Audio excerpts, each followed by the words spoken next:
Afternoon, New York, and good evening, Paris. Bonsoir. Welcome to Uri Letzedek's panel From Dream to Reality, Building Intentional Jewish Communities. My name is Marco, your guide for this exciting hour of inspiration, laughter, and maybe a few deep thoughts. Whether you're here with us in New York or joining us on Zoom from Paris with a croissant, maybe, we're jealous. We're thrilled you're here. Uri Letzedek was founded by Rabbi Shmuley Yanklowitz with the guidance and inspiration of beloved Rabbi Avi Weiss, who helped shape his vision as a student at Yeshivat Chovevei Torah. Uri Letzedek is the first and only Orthodox Jewish social justice organization rooted in Torah values. Their work, our work, uplifts vulnerable populations through powerful and practical programs such as Tav HaYosher, which advocates for ethical labor practices in kosher restaurants, Kavod Habriot, a mobile shower unit that provides dignity and hygiene to unhoused individuals and asylum seekers, and Shamayim, Jewish animal advocacy, that is Uri Letzedek's initiative that promotes compassion for animals through education, community, and ethical Jewish living. We also invite you, yes, to become a Tav HaYosher compliance officer or join our regular Zoom classes with our Shmuley to dive deeper into Jewish justice and Torah-rooted activism. More on how to stay connected at the end of this panel. Please allow me to introduce to you our four incredible speakers. I will start with Rabbi Kyle, next to me, who received his smicha from Yeshivat Chovevei Torah and has a master's in Jewish professional studies from the Spertus Institute. He has spent the last 7 years helping to build Jewish community in Harlem, where he helped to found the Harlem Moshe House and currently serves Kehillat Harlem as a rabbi. Kyle received a bachelor in Judaism in America and a minor in chemical engineering from the University of Rochester and has spent time in Beit Midrash of Pardes and Hadar. Kyle also co-runs this beautiful community, Kehillat Harlem, with his spouse, Liran Messinger, who has been active in Harlem Jewish community since 2017, when she fell in love with building Jewish lives in the neighborhood. At Kehillat Harlem, she serves as co-president and rebbetzin, helping shape a vibrant, inclusive, and soulful community. In her free time, Liran is a full-time attorney representing clients across industries in labor and employment matters, including corporate transactions, litigations, counseling, and investigations. On the other side of the Atlantic, we have Rabbi Emil Ackerman, who is a co-founder with his wife, Rabbanit Miriam Ackerman Sommer of Ayeka in Paris, the very first modern Orthodox community in France. Born in Strasbourg, a graduate of Yeshivat HaKotel and of a bachelor degree in administration, economical and social administration, Rav Emil is also very active in French political life. He has published a book entitled N'oublions pas qui nous sommes, Let Us Not Forget Who We Are, in which he explains his vision of modern Orthodoxy, his time at Yeshivat Chovevei Torah, and also develops his vision of laicite or laity in France, a subject at the heart of many debates. He has the opportunity to defend his vision as a Jew in France in numerous national media where he is a regular guest. He's also a trainer in the fight against anti-Semitism and has provided training for French political parties as well as Jewish youth groups. Rav Emil is deeply involved in interfaith dialogue and is a regular speaker at multicultural and multi-faith events. And last but not least, Dr. Rabbi Miriam Ackerman Sommer, who is the first female Orthodox rabbi in France. She lives in Paris with her husband, Emile, and two beautiful daughters, a graduate of Maharat, and their And together they have founded a vibrant, modern Orthodox community based in Jewish Community Center, Lecuge.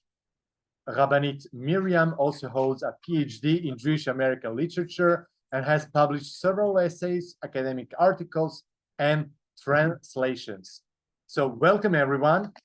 We were supposed to have, and we are still supposed to have Dr. Rabbi Miriam Ackerman Sommer in person with us. Her flight was unfortunately a little bit delayed, so she's still going through customs, but she's with us on Zoom. I'm technically on your side of the Atlantic, but I'm stuck in the airport.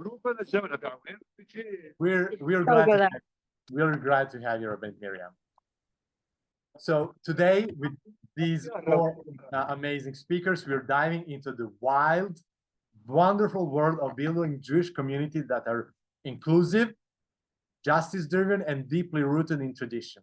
Our all-star panel includes Rabbi Kav Savage, Leon Messinger, who turned a Harlem sidewalk into Kehillat Harlem's vibrant minyan, and Rabbi Emil Ackerman and Rabbi Dr. Miriam Ackerman Sommer on the other side of the Atlantic, who are redefining modern Orthodoxy in Paris and France with Ayeka community. These folks are dreamers and doers, and trust me, they've got stories to share. So please stick with us.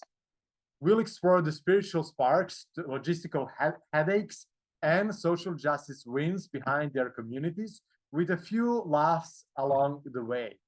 Zoom folks, drop your question in the chat, and in-person crowd, save your brilliance for our Q&A at the end.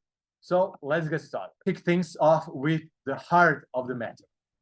Rabbi Kyle, did you just wake up one day and said, let's spread the sidewalk of Harlem neighborhood? Not so. I actually wound up in Harlem originally very much on accident. I moved to Harlem almost 9 years ago now. I was studying at Middlebury for the summer, where I was only permitted to speak Hebrew for 7 weeks. And before I left, I found a couple people from college and said, find us a place in New York City, I'll sign the lease. I'm off to not speak English for the next 7 weeks. Good luck. I specified ideally it would be within an eruv, within a mile of a synagogue. And those are my two requests. Neither were granted at the time. Thankfully, we are now both very much within a mile of a synagogue, and also thankfully within the eruv, which has been extended up to 145th. And I immediately fell in love with the community and the culture here in Harlem, and have been here ever since. Beautiful. Is there any Jewish history connected to Harlem neighborhood, New York City? I love a leading question. Yes, so Harlem used to be the third largest Jewish community in the world, a bit over 100 years ago at this point. It was the third largest community after Warsaw and Lower East Side. And if you walk through the streets, as we often do, you'll see tons of churches with Magen Davids and cornerstones that say the Hebrew year that they were founded, etc. That these used to be synagogues 100 years ago, and are now functioning as churches. But it's a reminder of the deep history that's in this area. And Liran, how did you end up getting involved in Kehillat Harlem and Harlem community? So I became involved in Kehillat Harlem just as it was starting. I had met Kyle just a few months earlier, and at the time I had plans eventually of coming back to New York. I was going to be studying law in Boston and did not necessarily intend to come back to New York and settle in Harlem. That being said, I met Kyle and I met the wonderful community that was here, and it was incredibly important to me to not just come back to New York and do what everyone else does, which is typically go and live on the Upper West Side. I became some people in the audience, that's okay. Upper West Side's also great. I immediately fell in love with the community, and I saw something really special here that doesn't exist everywhere else or really anywhere else. And one thing that was incredibly important to me was the value of inclusivity that I saw in the people, in the programming, in the leadership. And it really showed me that it was an incredibly special place, that anyone could walk in the door and immediately feel welcome. And that's very unique. I would say that it's very unique for New York. It's very unique for the world around us. Thank you, Laura. Rabbi Emil, Rabbanit Miriam, what are the origins of Ayeka community in Paris? Okay, Emil, you can go because I'm in the like last part of the waiting line. So I'm probably gonna do. They probably won't let me use my phone because it's like at this point where I have to present my document. So I log back in like 5 minutes, I guess. I'll be right back. Thank you.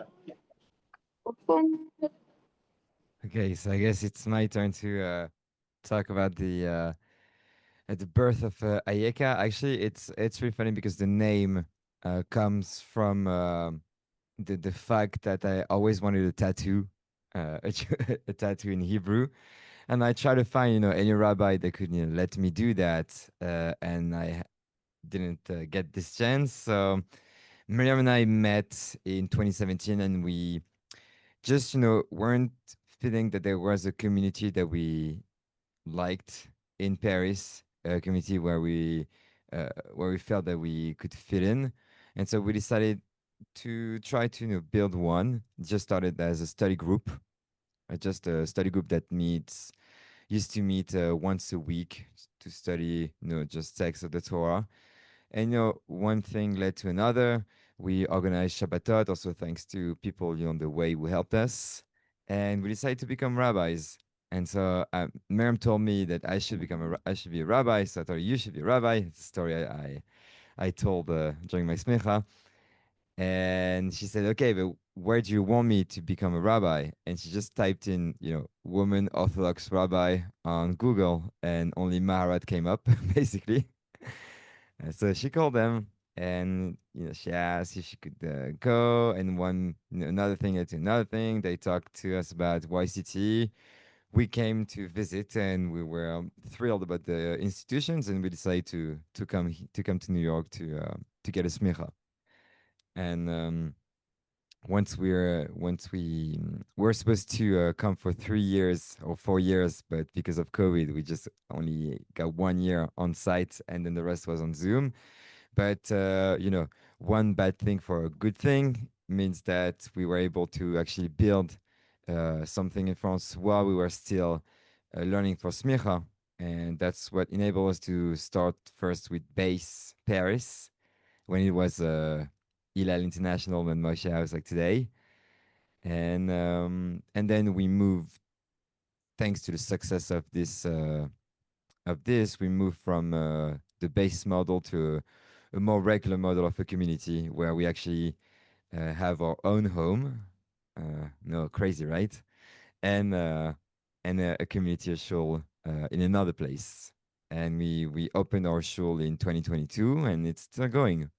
So as we can see, we have both sidewalks of Harlem and Parisian almost saloons, that's some serious passion. And I'm really glad that we are able to share this with everyone who joined. Just for the people who might not be aware, YCT, Yeshivat Cholovei Torah, and Maharat rabbinical schools were founded by Rabbi Adi Weiss, and it is situated in Riverdale in New York City. Now, I'd like us to talk about juggling Jewish tradition with open doors. How do you balance the strict adherence to halacha with creating a welcoming, modern spaces that appeal to diverse Jewish populations, such in Paris or in New York? Liran, lead us off. Any secrets to making everyone feel at home? So what I'd say is that as a baseline, our thinking needs to start with the fact that everyone are always welcome. Once we start with the fact that everyone are always welcome, we move from that point to understanding how to infuse tradition into that. Of course, we fully comply with halakha. And I would argue that we take the most inclusive approach within halakha that we can take to building this community. So I don't know if I can talk a little bit about our practice here, Sure. if that works. So we have a mechitza, we have a separation between men and women during tefillah, during prayer service. And we have a third section for people who don't identify within the gender binary. And for us, we have a large number of community members who do not necessarily adhere to the male or female dichotomy.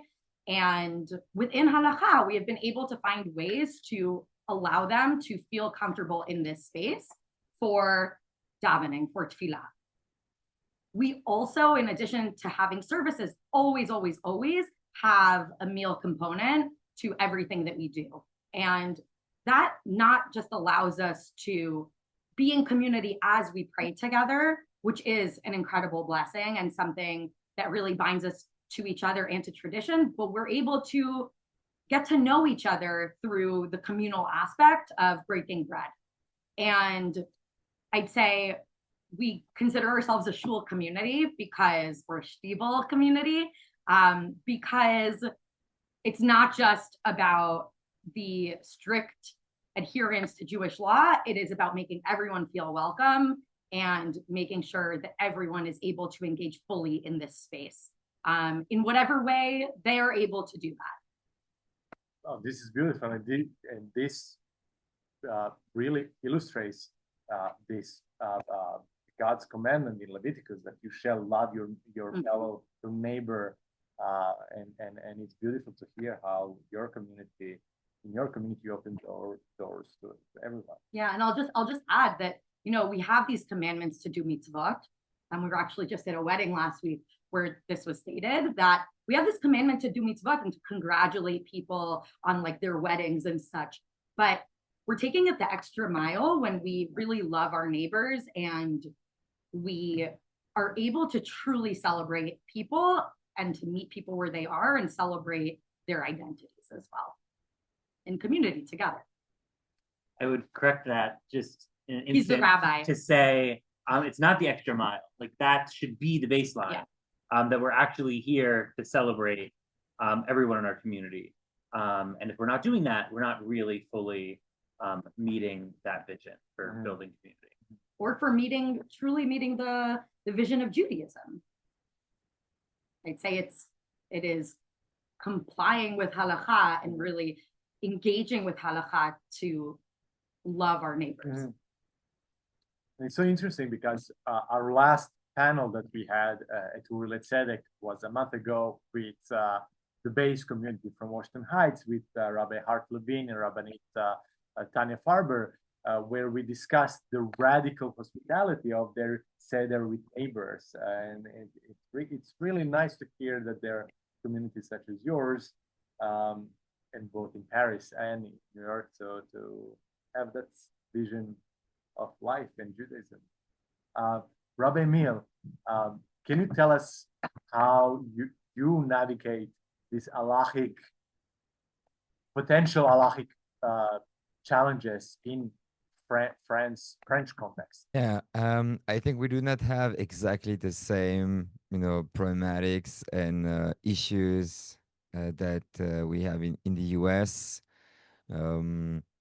But it's still a big question. The main issue that we have in terms of halacha, is because we try to fit in within the Orthodox, institutions. So we're always looking on our rights side, trying to get accepted by the Orthodox crowd, and we get a lot of pushback, not from the ultra-Orthodox crowd, which is interesting, but mainly from the more traditional population, meaning the people who are not, strictly following halacha, but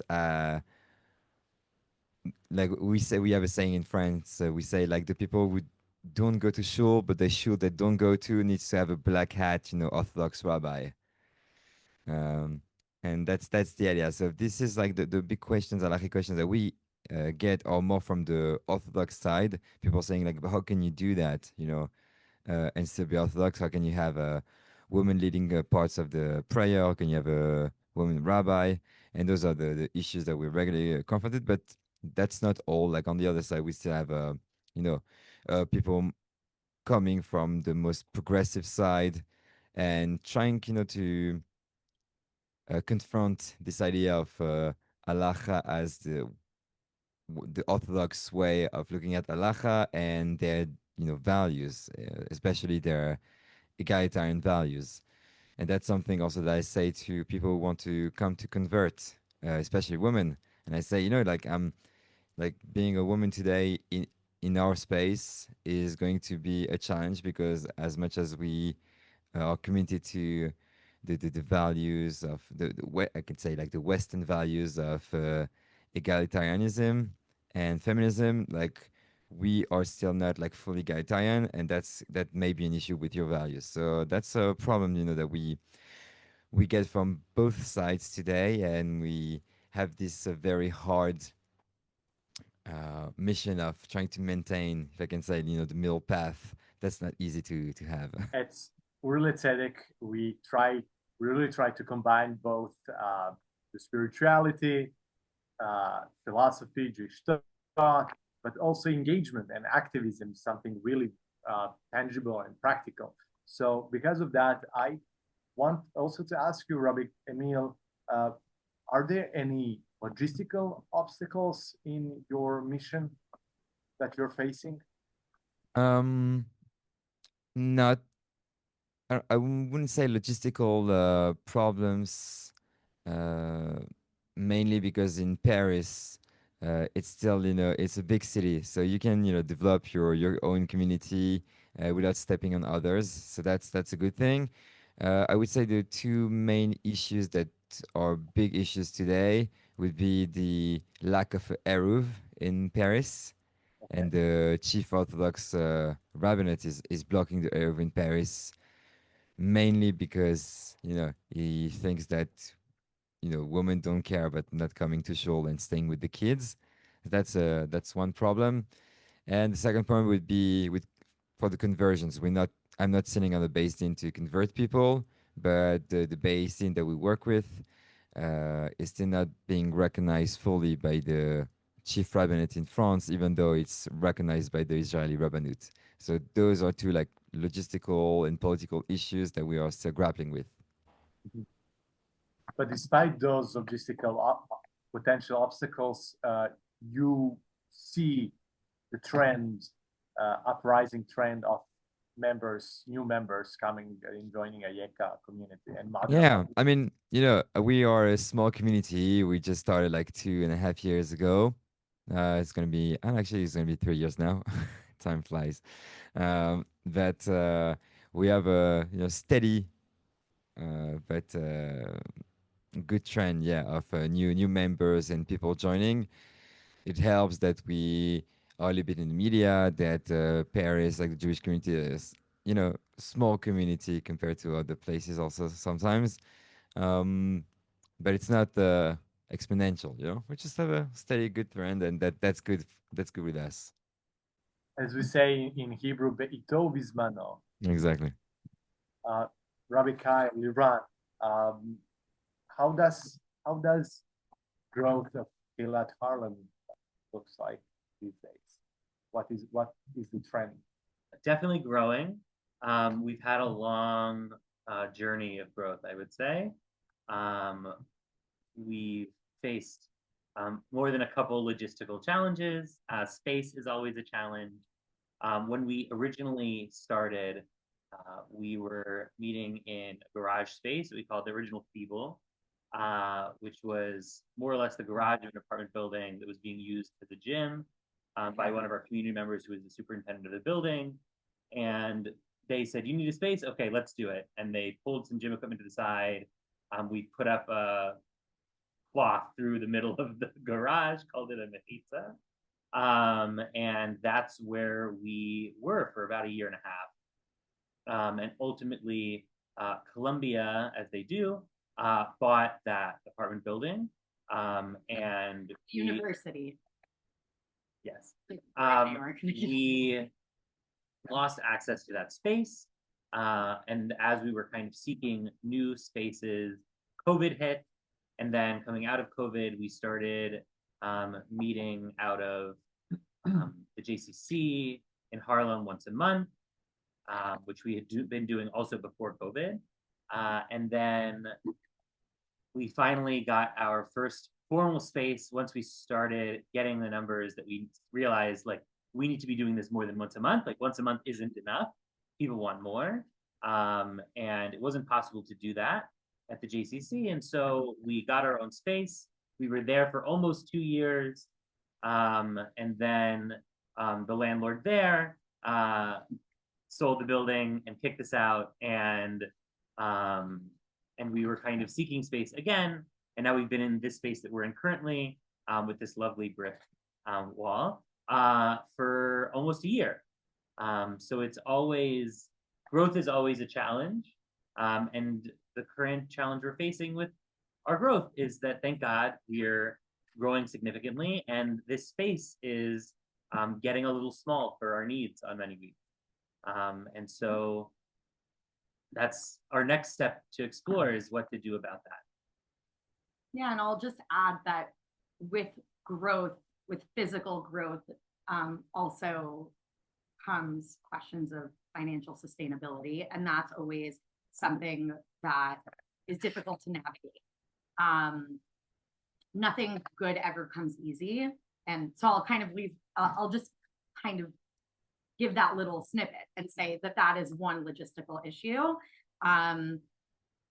Our main focus is, in addition to being radically welcoming and spiritually relevant and locally focused, we really try to make this a community of leaders.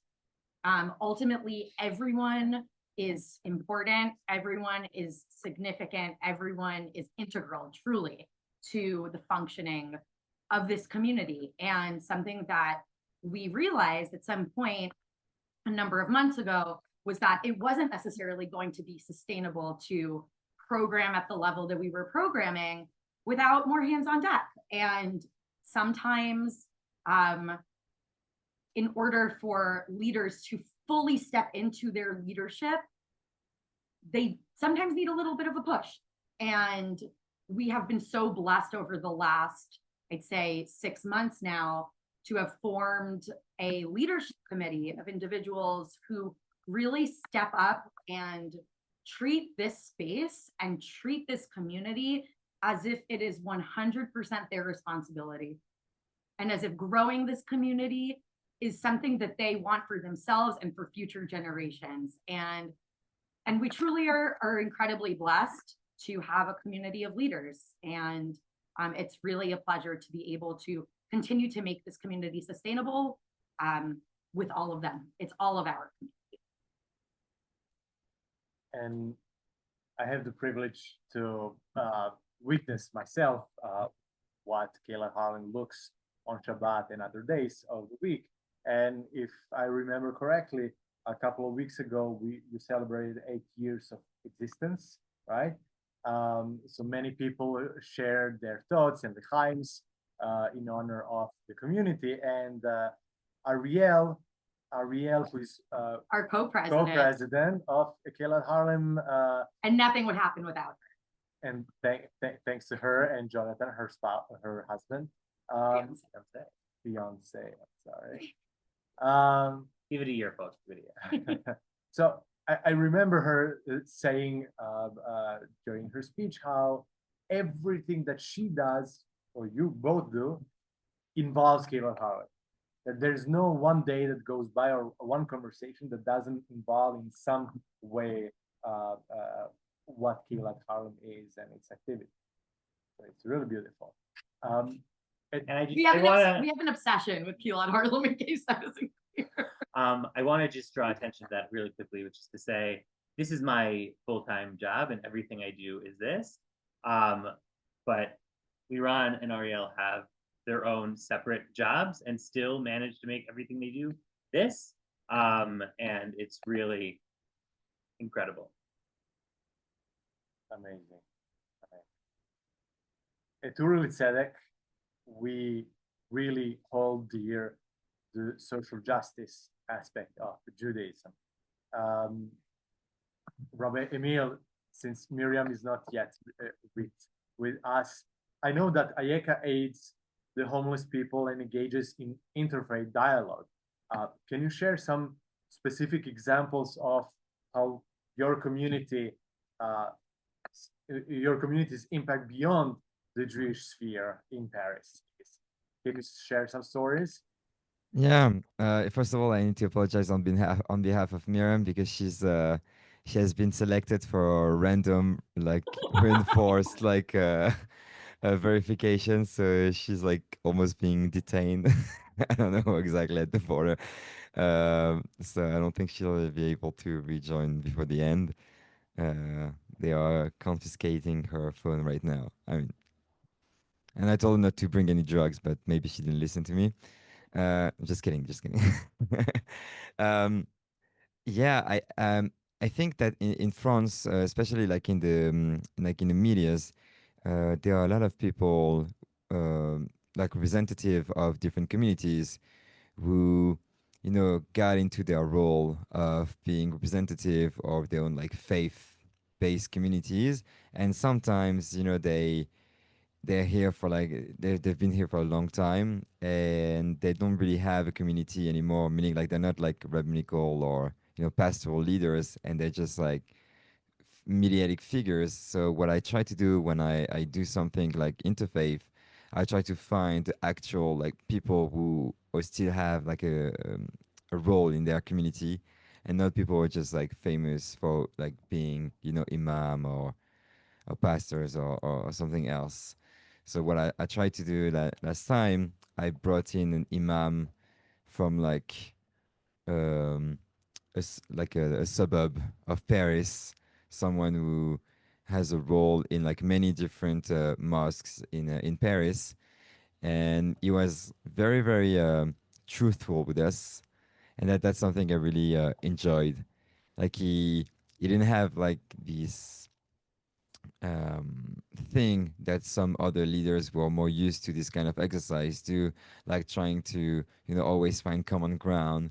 He started his speech saying, "I think that everyone should be Muslim," and like, and that was funny, to start like an interfaith discussion like this. But on the other hand, it was like it enabled us to just like speak freely and truly about like our own beliefs, and it was always very respectful, and I try to do that, and I really enjoy when we can have like a very free discussion with people from every other faith. That's one story. We also did a common interfaith I would say study group on sustainability and faith. So we brought another rabbi, we brought someone from the like an imam, uh, and I think he's a brother, like someone from like a Christian brotherhood, and we spoke together about our own like relationship to the text and to the challenges of today. And yeah, that it brought up a lot of very interesting and deep conversations. That's what we try to do, and to still engage in this kind of interfaith dialogue. It became harder with the October 7, but still, we still managed to do one, especially a Muslim interfaith event, even after October 7, because I think it's very important to still, try to cherish the link with different communities. Thank you, Rabbi Kyle, Liran. Is Kehillat Harlem able to do an outreach with interfaith dialogue? Yeah, so this is something that we really want to explore doing more of.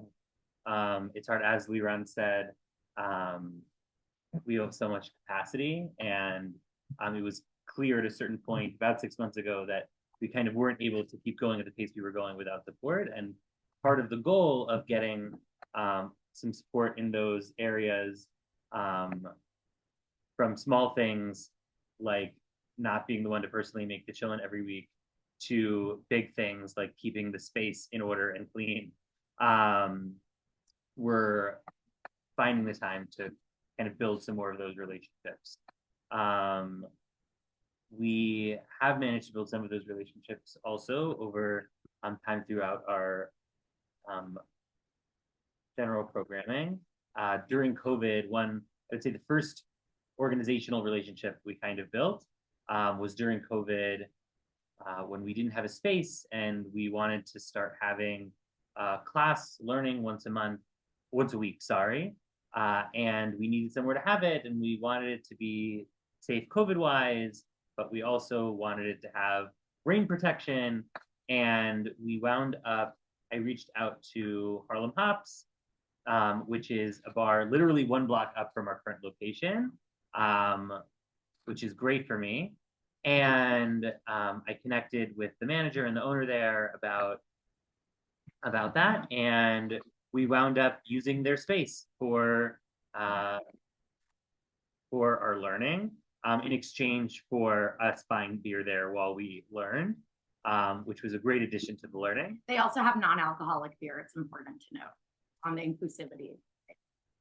And so we started meeting there. We had a 10 session learning series in that space, and we built a relationship over time. And we now occasionally on Shabbat have a Friday night. We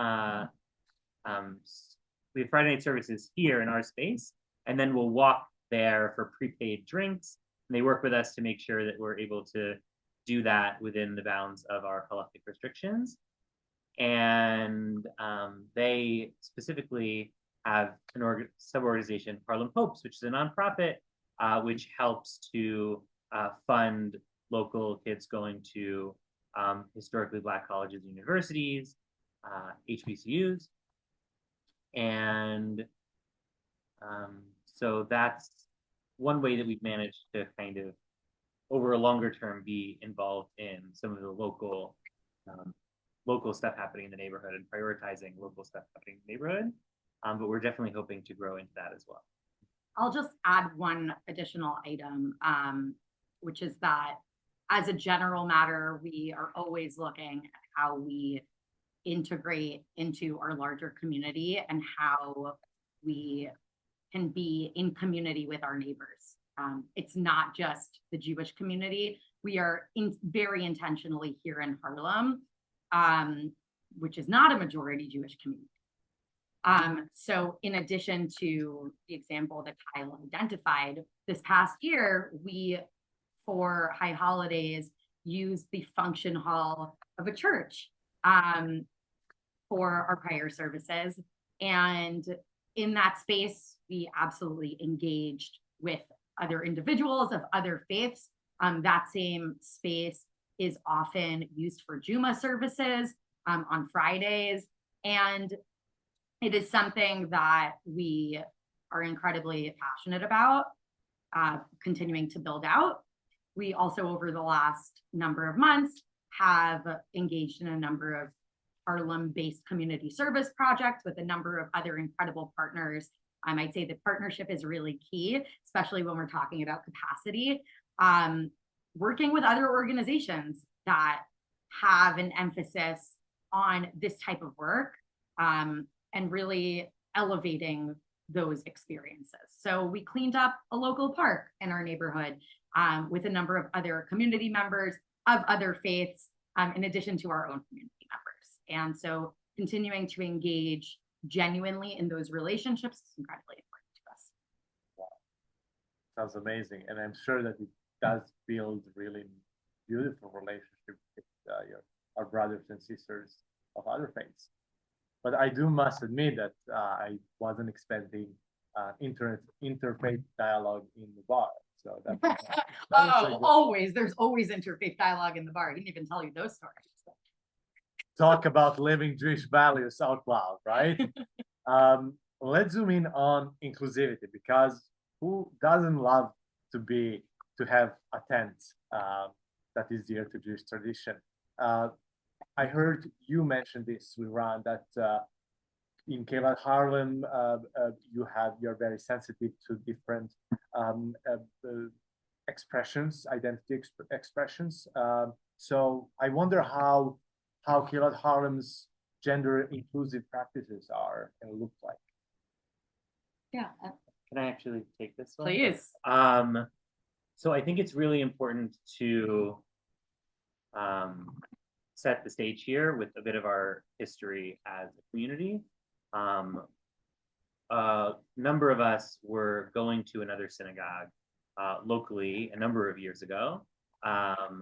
And ultimately, what inspired us to create this community was what we felt was a lack of inclusion in that space. And a friend of mine who was a rabbi in that space had a child who came out as trans and was very supportive, and that wound up being something that was not okay with that congregation, and he was pushed out, and that really got us starting to think about a lot of the queer folks in our community and how to build space for them and everyone, not just that, but we originally wound up deciding to create this community after a membership meeting of that synagogue, which I actually was not at, because despite having been there basically every single Shabbat for a year, and really being part of that community, there was a resistance to allowing in new members, especially younger folks as members, of fear that it would change dynamics and change things. And so our number one priority in creating this community was create a space where anyone was welcome, like Liran said, all are welcome always, and where everyone who walks in is really valued and wanted in that space. And I would say we always had that idea of being inclusive, but about 6 years ago, I want to say, maybe 6 years ago, we, for the first time, had somebody who showed up at services who was not binary, did not identify within the gender binary, and asked if there was space for them in our community. And that was like a slap in the face to wake us up of like, we've been trying to build this community that is inclusive fully, where everyone can walk in and feel welcome.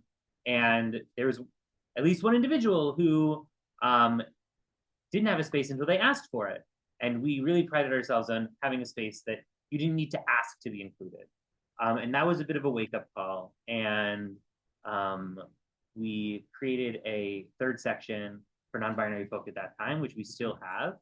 And we have always in our space, regardless of if anyone shows up who's in need of it. And that is, I think, one major way in which we kind of outwardly show that. I think there is a Mishnah in Masechet in Tractate Sanhedrin of the Talmud that says that one person is an entire life. So even though it might be just one person at that time, as you mentioned, their entire life, and we as Jewish people should be sensitive to them and try to include them in the best way possible. Liran? So I'll just add, like kind of looking around this room, I remembered that we have a sticker that was provided to us by Uri Letzedek and Eshel, both in the space and on the door that says "Make Space for Difference." difference manifests in many different ways and in many important ways to people's being. And part of creating a welcoming prayer space capitalizes on those differences. We would not be the community that we are without those differences, and those differences need to be celebrated. And I think what you identified earlier about, maintaining traditional liturgy and complying with halakha and working within the bounds of halakha is something that we struggle with all the time. The world is not static and things are always changing. And of course, it's of the utmost importance to us to recognize when we have done something that doesn't meet those values, and to improve and to say, we missed the mark here. And even if it wasn't something that missed the mark, just something that kind of elevates everyone's experience. And so here, something that we have done, for example, is even like with the mechitza. Our mechitza is see-through. It is not all the way to the ceiling. We have many people who, we didn't necessarily talk about the makeup of the people in our community, but our community spans all religious practices, observances, upbringings, political identities. And something that is really beautiful about this community is that people want to be with us in this space and create community together and daven together and pray together and eat together, regardless of those identities. And so we have some people who sometimes perhaps would prefer in their, let's say, in their expression to be in a fully egalitarian space, but they choose to be here. They choose to be here because of the community that we're all forming together. And so asking people for their thoughts on things is important to us here. And it sounds like Kehillat Harlem seems to be a middle ground for everyone to find themselves together, which is really beautiful. Yeah, we really encourage the journey regardless of where that journey is going. The important thing is that people here love their Judaism, and they love being in a space with people who are not exactly like them. And that's something to be celebrated. And I think something that people stray from, especially in the modern day, is the fact, something that Liran says to me all the time, is that not every space has to be for every person at every time. And that's kind of hard to internalize. And everyone wants to say that there is such a thing as true pluralism. And the reality is that sometimes there is and sometimes there isn't. And there are some individuals who will never feel comfortable praying in our space, but will join us for a meal afterwards. And there are some individuals who will join us for a Havdalah and Malava Malka, which we had last night, who would never join us for services in the other direction, that we're too progressive, that our prayer space does not meet their halakhic requirements. And yet they're happy to sing with us and eat with us and bring out Shabbat with us. And the important piece is to make sure that, or to do our best to say that everyone is welcome in our space, and acknowledge that that doesn't mean that they have to personally feel comfortable in every aspect of our space, but that there is something here for them. I really appreciate the idea of a journey, because alacha, the word alacha, which is a Jewish law, comes from le'alech, to walk, to journey, to explore, and that's both a challenge and the beauty of a Jewish law. Rabbi Emil, I'm sorry. What is? They just look so similar. It's because they studied together for so long. The three of you are starting to look like each other. Exactly. Rabbi Emil, what? His hair's starting to lighten a little bit. What is Ayeka's approach to inclusivity? First of all, I take that as a compliment, you know, that you you're starting to confuse both of us. Um, I think we share similar views, obviously, to this approach of the fact that we need to always make space for people to for people to feel, you know, included. Um, sometimes my feeling is that it's less about, you know, physical space and more about um, like acknowledging that people are here. And you know, for example, a lot of people go to Chabad. A lot of people who are not religious go to Chabad, and they do not expect Chabad to change their approach to you know, fit their own ideas. And I think I don't know if I know like from like the people who know, who go to Chabad spaces. I don't know if I know like two people who actually, you know, adhere to 100% of the ideas of Chabad. But when you go to Chabad, you know what you get, and you know what you're going to come and take, and some of the things that you're going to leave out. I feel that a show should be the same way. You should be very clear on what you're proposing and what people are going to get when they get to your space. And even if it's not going to fit exactly, you know, for like the ideas of people who are going to come, and some people are going to be disappointed with the choices that are made. But you know, we we are here in as rabbi to try to acknowledge them and to try to find a solution for them, and to talk to them, and to say to them, I see you, like even if we're not agreeing on, we do not agree on everything, or sometimes I agree but I'm saying I cannot do anything. Just the fact to say I see you, that's enough. And you know, in oh, they Miriam is free Miriam, hashtag free Miriam. They decided to free me. Apparently I was detained for the crime of overstaying my visa, which I don't even know what that means, but okay. Okay. So yeah, I'll finish and I'll let you speak if you want, Miriam. Um, and um, and so for example, if I can share a story, is that during Yom Kippur, we had a lot of people who do not usually come to shul. You know, that's the idea of Yom Kippur, right? And a lot of people actually, um, you know, were shocked about the mechitza, but they knew that we're gonna have one because they came to us and not to the reform communities they usually go to. And so they said, you know, when they arrived, they said, oh, what is this, like for is this for animals? You know, like they really dislike the mechitza.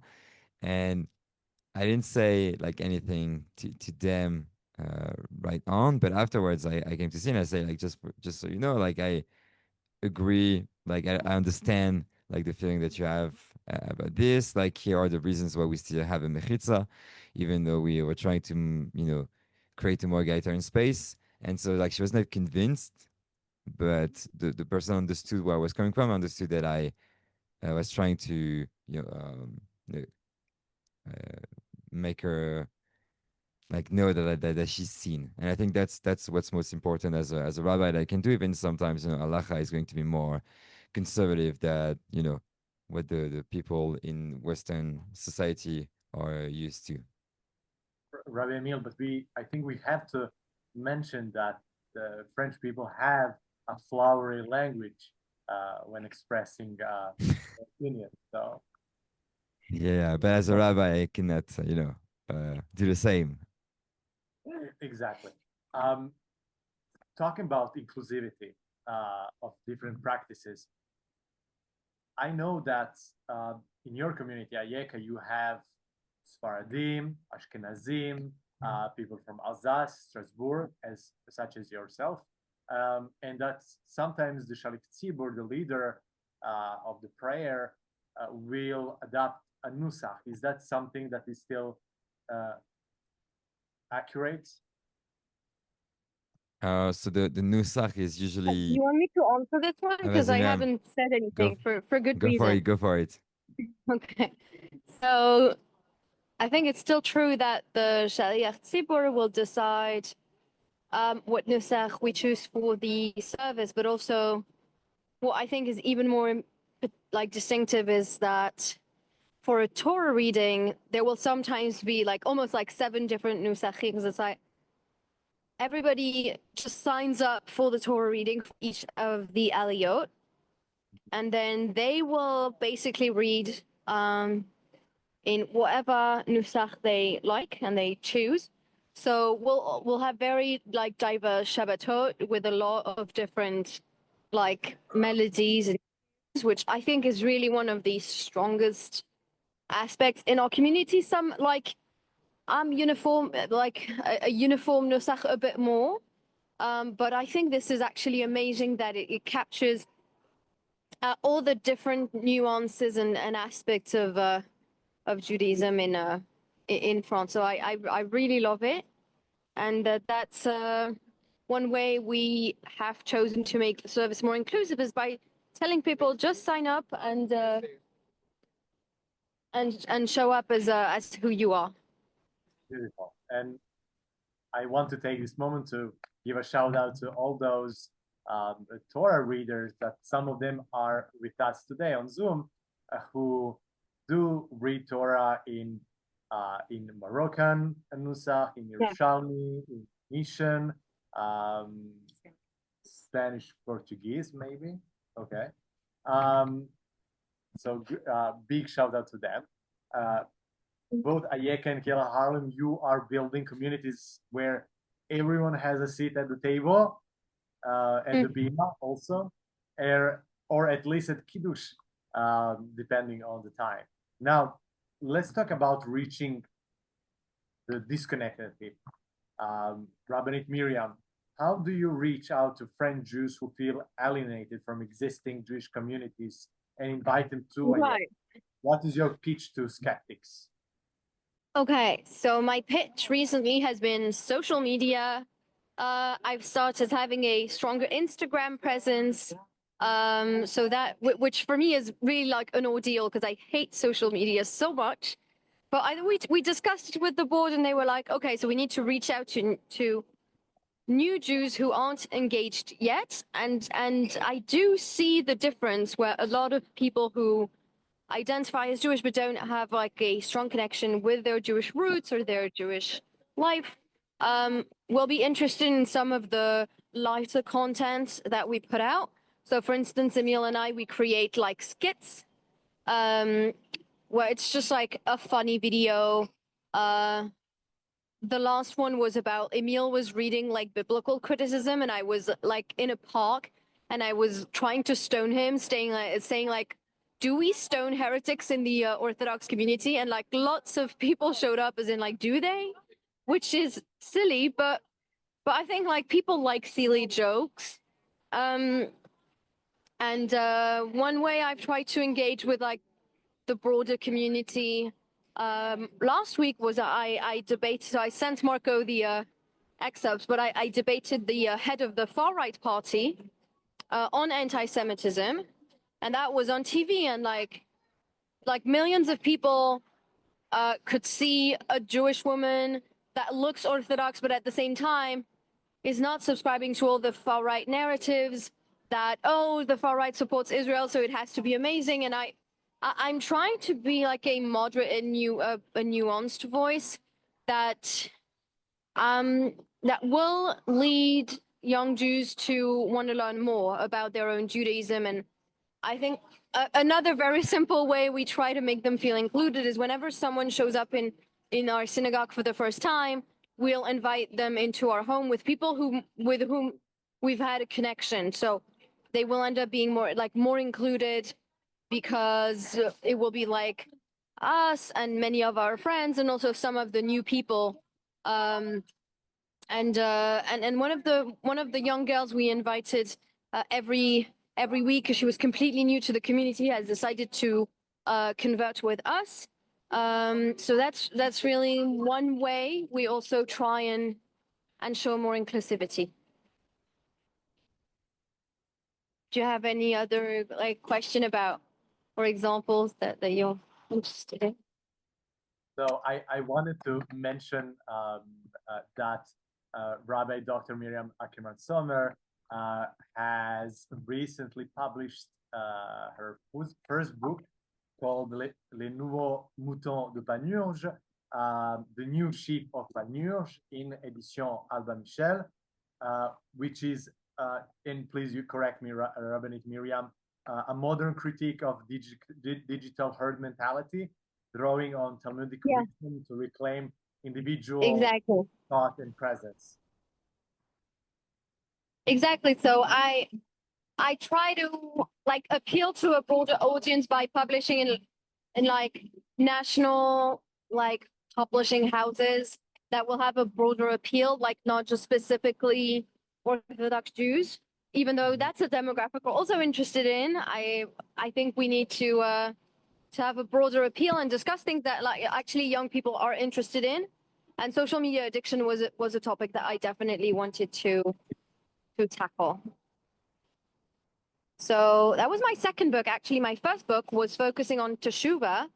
And so it was about like how I was raised as basically like a Catholic and then decided to reconnect with my Jewish roots because my mother herself had converted to Christianity, and I decided to take a step back and choose my Jewish legacy. So that also was meaningful to some of the people who read it. I mean, but those are essays that, I mean, they don't sell, they're not bestsellers, but it's my way of trying to engage with the broader community. They are important for sure. Thank you, Rabbi. They will be one day. I will publish a bestseller one day, hopefully.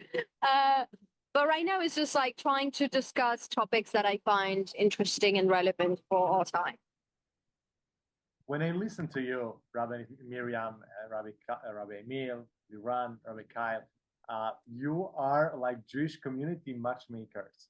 Swipe right for Torah. Yeah. Exactly. Swipe right for Torah is exactly the spirit at Ayeka. So let's talk about empowering the next generation, something that's really dear to Uri Tzedek and Rav Shmuel Yanklowitz. How do Ayeka's Chevrutot and workshops and partnerships with other Jewish organizations help members become active leaders rather than leaders and learners rather than passive participants? Rabbinit Miriam, how's that leadership pipeline going for Ayeka?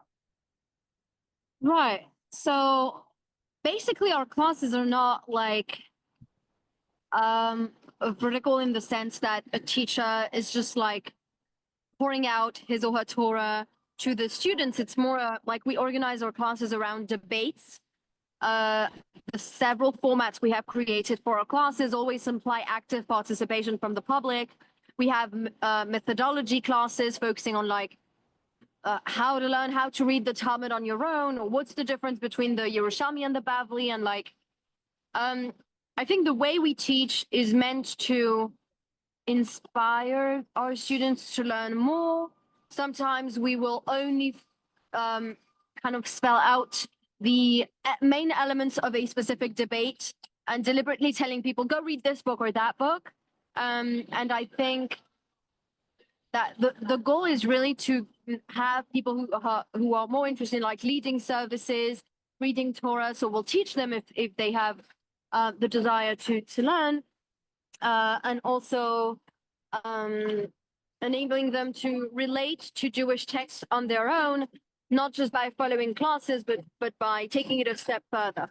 Yeah, that's what I would say. Emil, do you have a Yeah, if I can add something, is also that not everyone wants to be a leader, and that maybe we started as this idea of like leadership and empowering is very important, and now with a little bit more experience, we realize that sometimes it's also very important to cater to people who just want to be there, get take what they can take and go back home, and they do not aspire to something more, and that's also important. That's also very important to to take into account when you are creating a community, because you want people to feel included, and not everyone wants to to become a specific like type of leader. So the idea, as rabbis and as leaders of a community, our goal is to recognize those people who have a potential of becoming leaders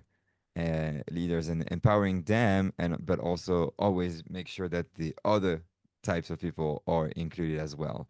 And I think that's what we've done. So the people who started as friends or just like regular congregants became very involved in Ayeka. They became like members of the board. They became head of our Talmud Torah. They became regular teachers. So those are the kind of things that we do with people who have a potential in our community. Thank you, Rabbi Emil.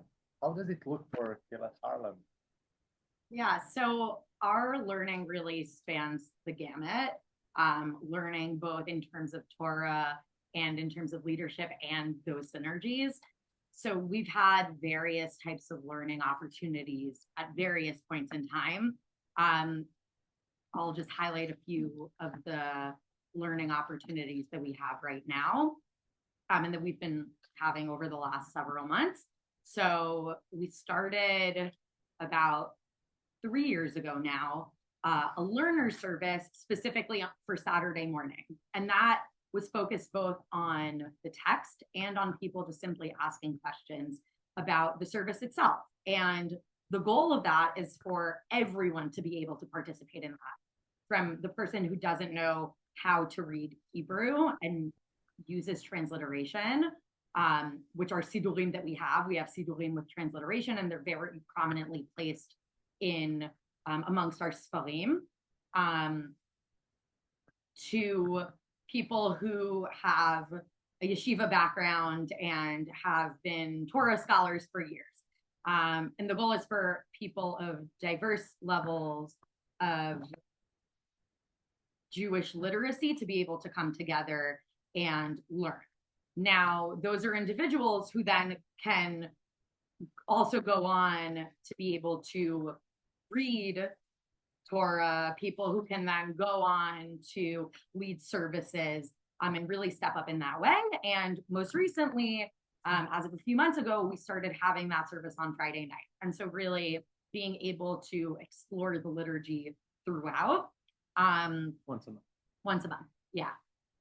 We have a regular running women's asterisk Rosh Chodesh social that is open to all non-male identified folks who feel comfortable in a female-centered space. We've had people step up and lead various sessions through that.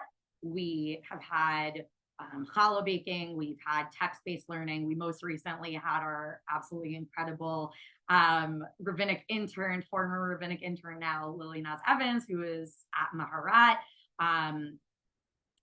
really create the source sheets and lead around our Women's Rosh Chodesh socials for the last several months. And Kids Shabbat, right? And Kids Shabbat as well, which is a newer program where we've been building up our family programming. What is the age range?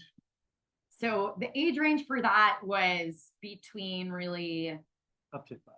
Yeah, through 5. And so that's another way that we've been able to expand as well. And the kids have their own space at the same time in parallel with the adult services. Exactly. And parents can choose to either stay with their kids during that programming or, daven with us upstairs in our space. And yeah, we've been really growing out our family programming. One thing that we are excited to be working on over the coming months is a curriculum around teaching people to read Torah. And our co-president, Ariel, has been incredibly encouraging of people to learn how to read Torah. And it's something that she has worked on with them over the last year. And we are now going to be building that out as a program. I personally have read Torah a number of times. And it's something that we try to really get community members to step up. We provide them with the resources to be able to do that. And oftentimes it's individuals who either did not grow up with the liturgy or did not grow up in spaces where they were able to read Torah. And so those are some initiatives that we've been working on. And I would just add that the core of those initiatives is empowerment, right? To empower people to be able to take ownership of their Jewish practice and their Jewish life. And I'll just add one item to that, which is that a number of months ago, we have a program called Friday Night Shabbat Dinner called Around the World Shabbat, where we feature a different Jewish cuisine from around the world. And Marco stepped up and said that he wanted to teach about French Jewish philosophy. And so it's really about, Marco is clearly a leader in his own right. But it's about fostering an environment where people feel comfortable asking, hey, can I lead this? Can I step up and do this? Thank you for that. And it was a great cheer. Like everyone loved it. What's the next international Shabbat? China. China. This coming week. Wow. Yeah. So if anyone out there. If there's anyone around New York area, please join Kehillat Harlem. Please do. No need of knowing Chinese. We're gonna learn some basics here. Okay. So sure. As I listen to all four of you, it's like going from learners to leaders, and you're all raising a Jewish army of doers. Something that Rav Shmuley really likes. Let's talk. Let's dream for the future, shall we? What is your vision for Ayeka and Kehillat Harlem over, let's say, next decade? And how do you hope to influence global Jewish communities? Rabbi Kyle, paint us a picture of Harlem in 2035. So I think everyone at this point, for the most part, knows my dreams, which is to have a kosher bar and restaurant in the neighborhood. Part of that is that I like to eat and drink, but most in of the same location. But most of that is that I really think that Jewish community spaces in the future are going to be kind of multi-purpose spaces. And especially in large cities like New York and probably Paris as well, as cost of living just goes up so drastically, and kosher restaurants are harder and harder to support themselves and open and close every year. Having a multi-purpose space where you're able to maximize space usage and say, okay, here's a synagogue that needs to pray on Shabbat. Here's a restaurant that needs to feed people during the week. They're going to be closed on Shabbat. They can cater the Shabbat meals when they're closed.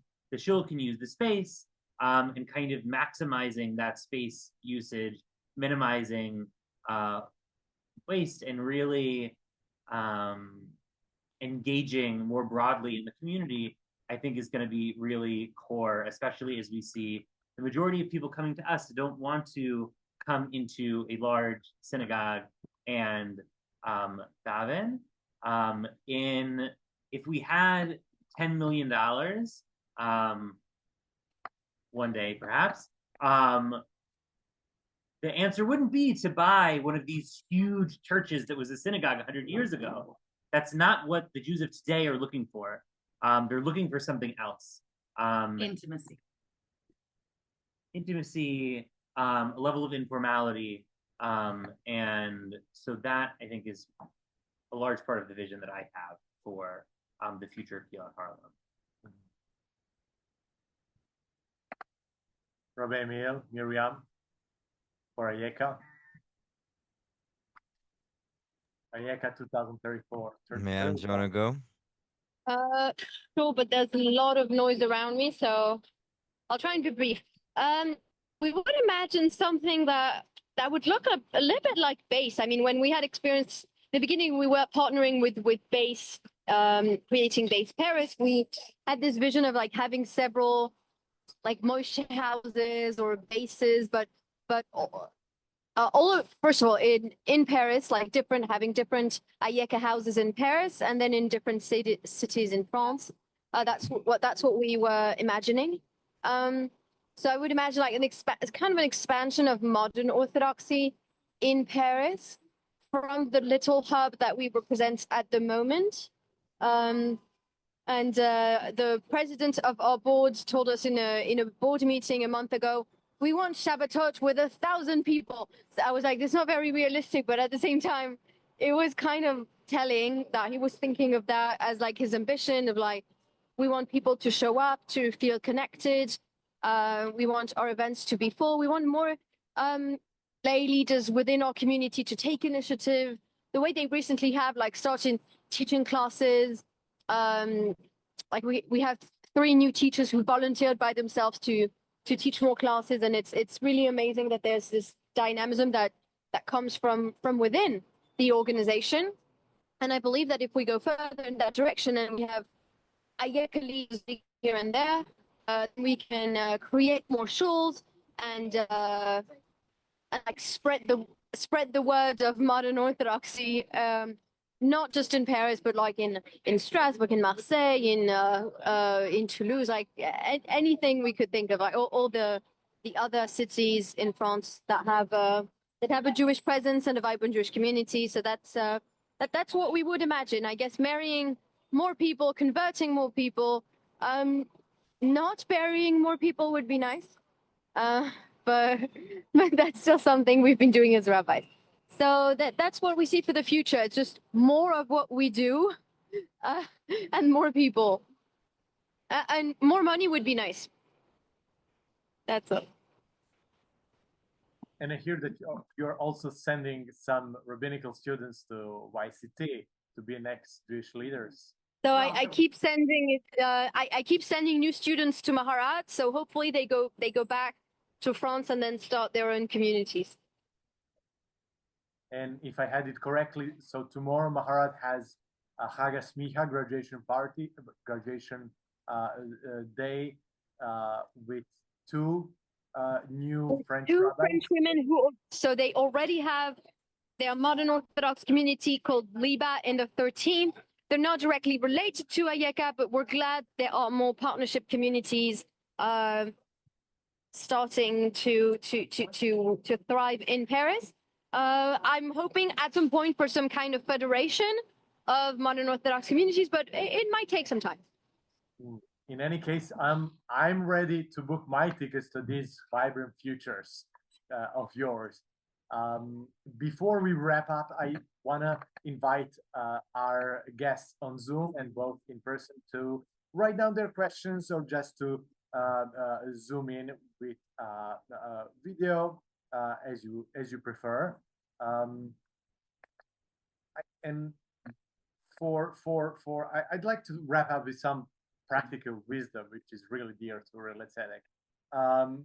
What practical advice would you offer someone aspiring to start their own intentional Jewish community? Rabbi Emil, any tips for the dreamers out there? Yes. Learn how to make it. Final questions, because I'm going to grab a taxi right now. So thank you so much for inviting me. I'm sorry it was really hectic. Hoping to see you this week for the books in New York. Bye bye. Thank you. Thank you for having me. Just to clarify to the people who join us a little bit after our introduction, Rabbanit Dr. Miriam Ackerman Sommer was supposed to be with us in person here in Harlem. Her flight was the police didn't want that. The police didn't want me to show up. Exactly. Border customs were also detaining her for a little bit. We'll host you another time soon, this week or otherwise. Thank you. So See thank you you. soon. Thank you so much Bye for bye. tuning in from JFK. So yes, my advice would be learn how to make a 2-pager. That's to ask for funding. I think that's very important. Learn how to get the money. That's like the practical element. Um, and the other element would be it's okay to be what do you say impatient, but it's better to just do things laat, and stuff will come on eventually. That would be my two advices. Be patient and learn where to get the money. I think those are the two most important advices that I would give someone. Rabbi Kyle, do you agree? Yeah, finances are always a challenge. I would say one thing I would say is just always be loud and be persistent. Um, Share your vision with the world, and hope that someone hears it.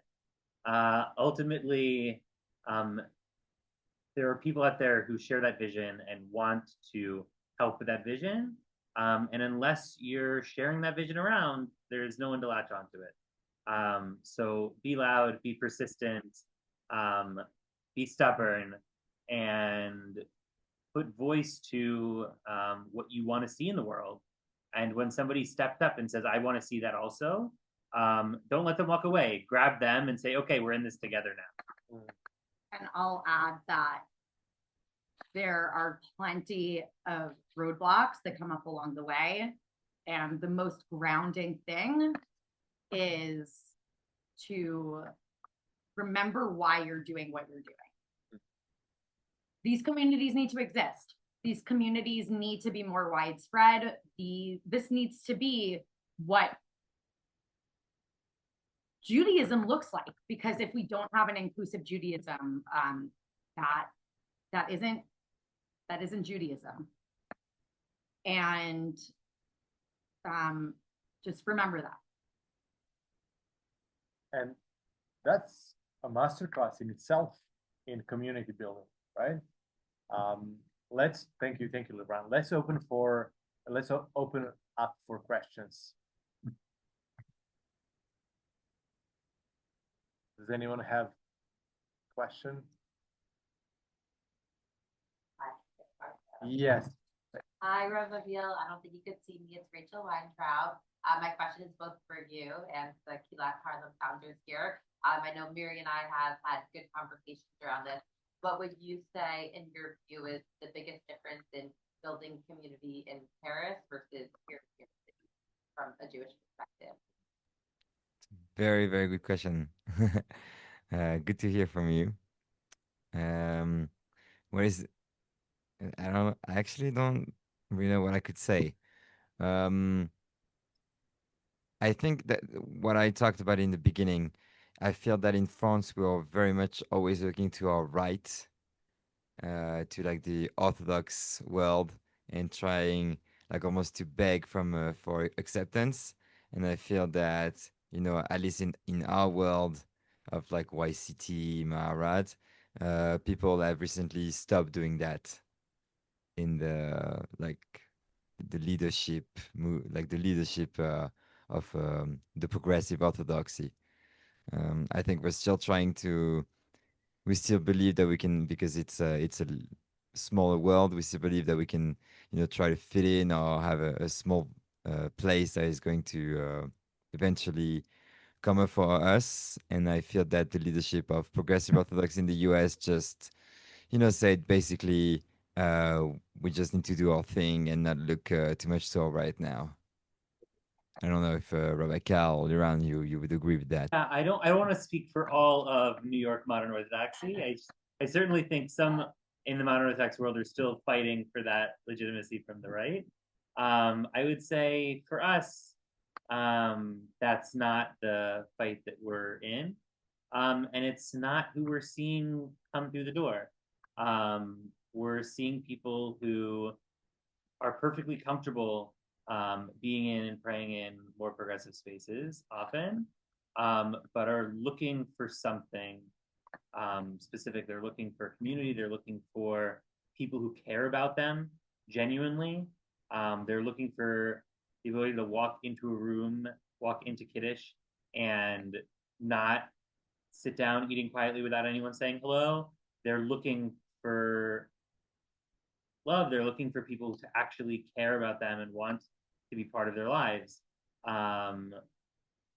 And that is the world that we're living in, a world of openness more than of fighting for legitimacy. And as the Pirkei Avot, the ethics of our fathers in Talmud, says in chapter 1, that the world stands on three things: the Torah, service, avodah, and acts of chesed, loving kindness. And that's definitely the recipe of leadership that you are both on both sides of Atlantic showing us. What an incredible hour. I know, an hour and a half. I know it's getting pretty late in Paris. We apologize, but we tried to find an appropriate time for both of us. Thank you, Rabbi Kyle, Libran, Rabbi Emil, Rabbi Miriam, for sharing your wisdom, humor, and your heart. You've shown us that building intentional Jewish communities is messy, beautiful, and totally worth it. To our audience in person and on Zoom, keep dreaming big and acting boldly, whether it's in Harlem, Paris, or in your own backyard. If you were moved by tonight's conversation, I want to invite you to support the work of Urilei Tzedek. It's your way of helping us to help others and ensure that the values we talked about tonight are not just talked about, but lived. You can donate through our website, and please sign up for our newsletter to make sure that you don't miss future panels, programs, and justice-driven Torah conversations and learnings. Urilei Tzedek is all about justice and community. So check out our website for more events like this. Zoom folks, stick around for our virtual schmooze and New York crowd. Grab some snacks and mingle. Thank you and Shabbat Tov, and see you soon.